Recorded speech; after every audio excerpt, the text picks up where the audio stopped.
भाई जो गुरु बचन पे डट गए, कट गए फंद चुरा। एक व्यक्ति किसी कारण से कोर्ट में गया, वहां उसका रिश्तेदार मिला।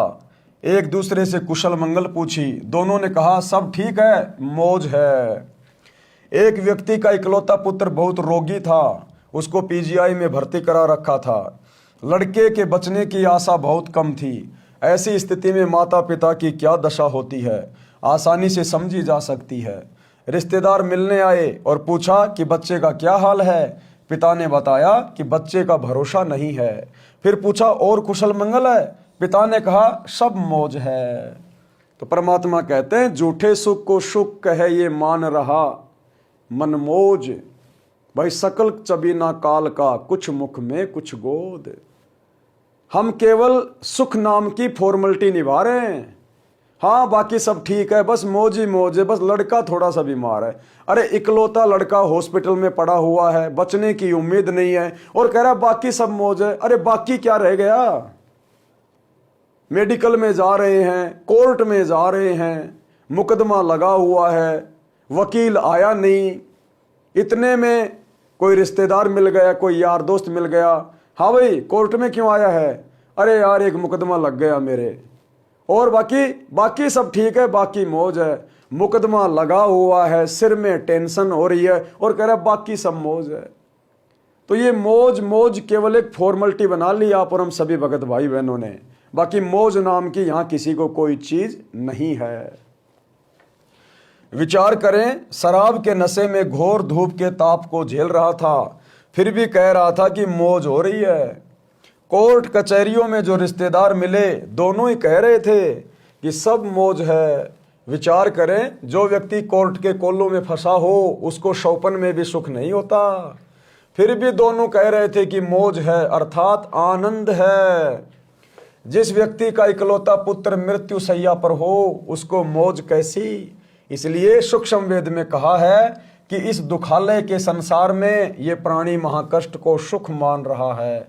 महाकष्ट को प्राणी सुख मान रहा है, क्योंकि आज से पहले हमारे पास इस दुख भरे संसार से मुक्ति प्राप्त करने का कोई ऑप्शन नहीं था, कोई समाधान नहीं था।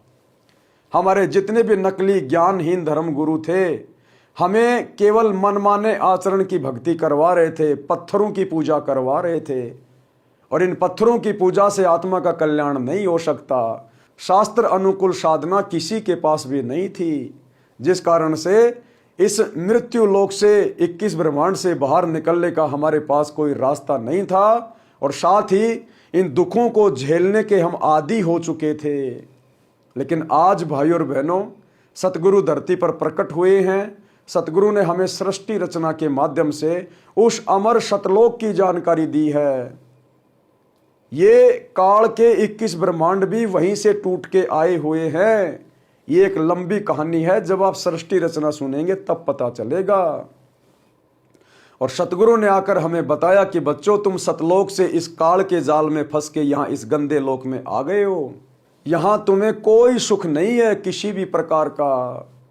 यहां तुम कष्ट पे कष्ट उठा रहे हो।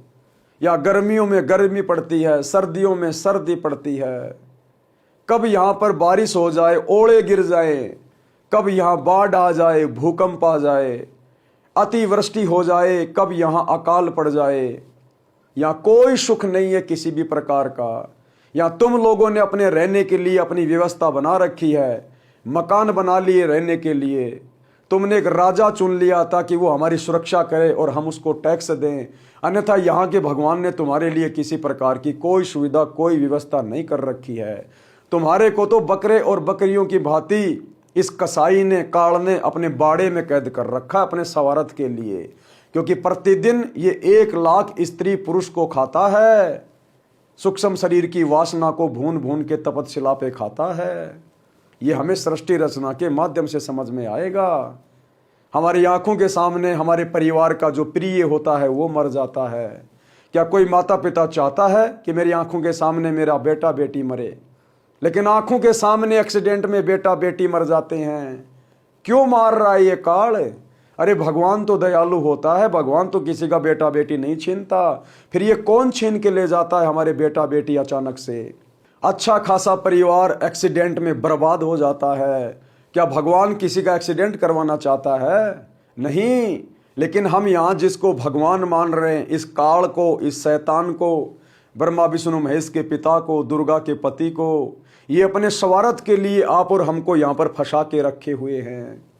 तो आज परमेश्वर ने आके, सतगुरुदेव ने आके हमें सृष्टि रचना के माध्यम से ये सारी जानकारी उपलब्ध करवाई है, हमें आत्म ज्ञान और परमात्म ज्ञान दिया है। और आज से पहले हमारे ज्ञानहीन धर्म गुरुओं ने हमें कोई ज्ञान नहीं दिया, हमें जीने की कोई राह नहीं बताई, जिस कारण से हम इस दुखों के संसार को ही सुख मान रहे थे।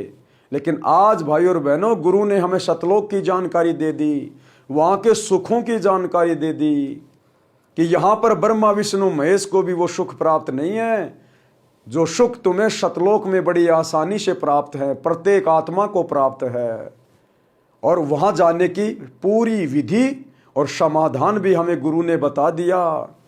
साथ ही जब तक हम भक्ति करेंगे गुरु की शरण में आके, तब तक हमें गुरु यहाँ भी वो सुख प्रदान करेगा जो सुख हमारे पूर्वज भी प्राप्त नहीं कर पाए। ब्रह्मा विष्णु महेश की पूजा करते करते मर गए, पत्थरों की पूजा करते करते मर गए, तीर्थों पे जाकर दान पुण्य करके मर गए, वे भी उन सुखों को प्राप्त नहीं कर पाए और आज कहीं 84 में गधे कुत्ते बन के घूम रहे हैं, प्रेत की योनि में घूम रहे हैं। तो भाई और बहनों, आज सतगुरु की थोड़ी ही भक्ति से हमें वो तमाम सुख प्राप्त होने शुरू हो जाएंगे जिन सुखों की हमने कभी कल्पना भी नहीं की होगी। लेकिन उसके लिए हमने सतगुरु के सत्संग सुनने शुरू करने पड़ेंगे। तो गुरुदेव कहते हैं, ये संसार समझदा नाही कहंदा शाम दोपहरे नू, यानी दुखों को ही सुख मान रहा है। वो शराब पिया हुआ व्यक्ति चिलचिलाती धूप को ही ठंड मान रहा है। इसी प्रकार बिना आध्यात्मिक ज्ञान के, बिना पूर्ण सतगुरु के सत्संगों के आप और हम भाई बहन इस संसार में दुखों को ही सुख मान बैठे हैं।